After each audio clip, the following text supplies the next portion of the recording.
নমস্কার বন্ধুরা, সংস্কৃত বিদ্যাচর্চা চ্যানেলে আপনাদের সকলকে স্বাগত জানাই। বাংলা থেকে সংস্কৃতে অনুবাদ বিষয়ে আজকে সপ্তম পাঠের আলোচনা শুরু করছি। আজকে যে বিষয়টি নিয়ে আলোচনা করব সেটা হলো সর্বনাম। সর্বনাম হলো একটি পদ।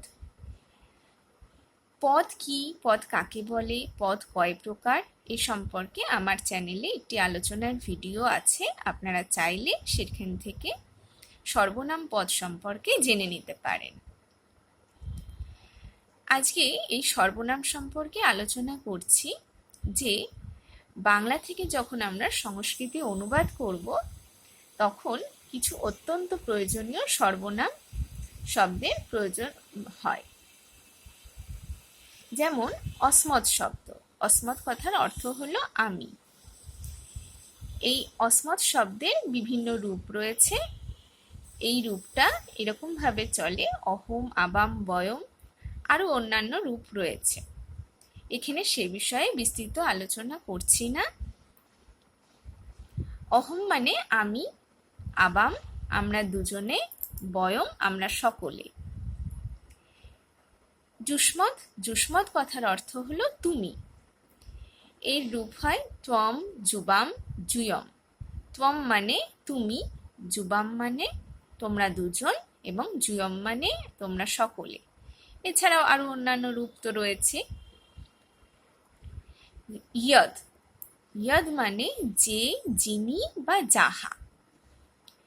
তো এখানে রূপটা হয় এরকম: যাহা, যৌ, যে। যাহা মানে যে, যৌ বলতে এখানে দুজনকে বোঝানো হচ্ছে, এবং যে অর্থাৎ সকলকে বোঝানো হচ্ছে, অর্থাৎ যারা সকলে এরকম। তদ। তদ কথার অর্থ হলো সে, তিনি বা তাহা। এখানে রূপটা হয় সহ, তো, তে। সহ মানে সে, তো দুজনকে বোঝানো হচ্ছে, অর্থাৎ তারা দুজন, এবং তে বলতে তারা সকলে। কিম। কিম শব্দের রূপ। কিম কথার অর্থ হলো কে, কি, এইরকম। এই শব্দের রূপটা এরকম ভাবে হয়: কহ, কো, কে। এছাড়াও আরো অন্যান্য রূপ রয়েছে।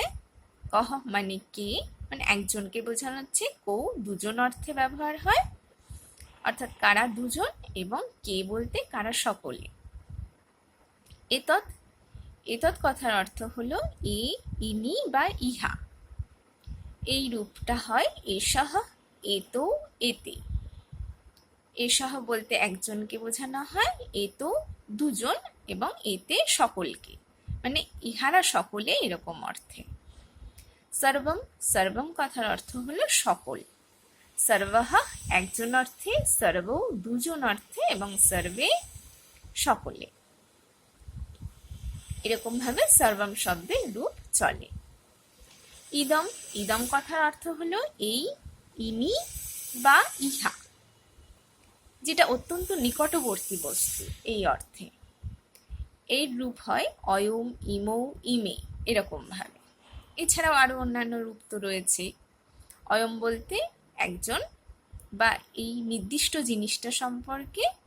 ইমৌ দুটো জিনিস অর্থে বোঝানো হচ্ছে, এবং ইমে বহু জিনিস অর্থে ব্যবহার করা হয়, বহু বচনে। অদস। অদস শব্দের রূপ হয়, অদস শব্দের অর্থ হলো ওই, উনি বা উহা, অর্থাৎ দূরবর্তী কোনো বস্তু অর্থে। অসৌ, অমু, অমি। অসৌ একজন অর্থে, অমু দুজন অর্থে, এবং অমি বহু অর্থে। এখানে এই যে শব্দরূপগুলি আমি বললাম, এর মধ্যে কিছু কিছু শব্দের রূপ, যেমন অস্মদ, যুষ্মদ, ইয়দ, তদ এবং কিম, এ সকল শব্দের রূপ সম্পর্কে আপনারা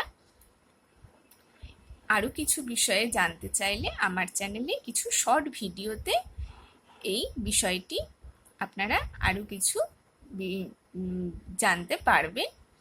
এছাড়াও আমি পরে অন্য কোনো ভিডিওতে এই শব্দের রূপগুলি আপনাদের সামনে আবার তুলে ধরব। আজ তাহলে এ পর্যন্ত। আবার অন্যদিন অন্য কোনো বিষয় নিয়ে আলোচনা করব।